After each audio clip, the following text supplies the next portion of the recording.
Okay, so this is the game engine that I've been working on lately.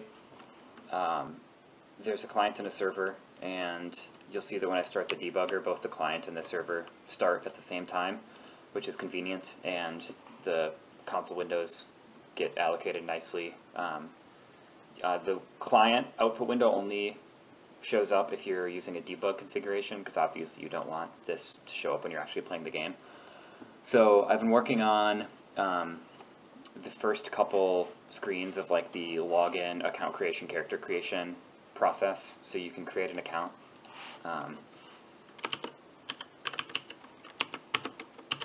Okay, so this will send a message to the server.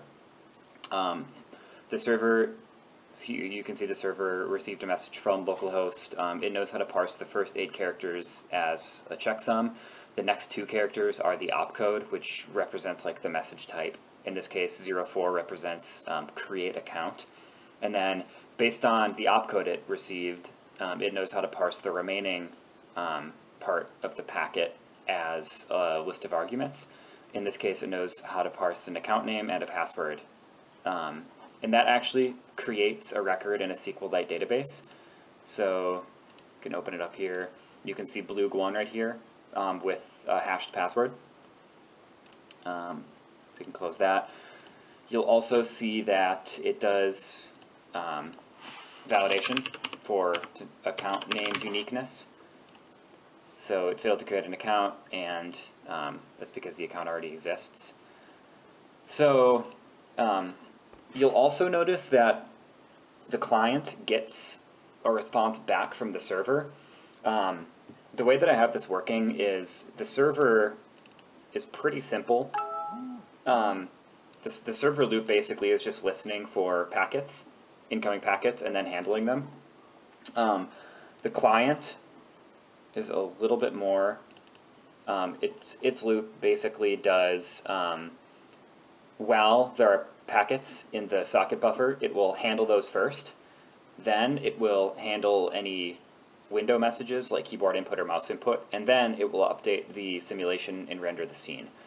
So basically the flow here is you would create an account, that sends a message to the server handles that. Meanwhile, the client is just updating every frame, the same view here.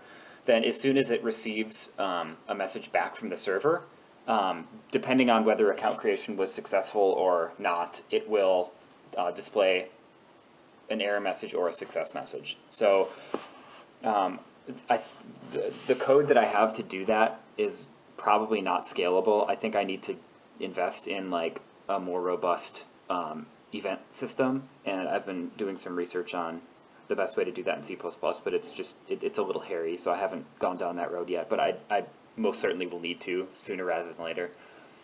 And then I think the next part I want to work on is actually being able to log in with the account, and then that'll probably bring you to a character creation screen. So then I want to add the ability to create a character, and then actually logging into the game world, and at which point you would start rendering the 3D world and get rid of the 2D overlay here.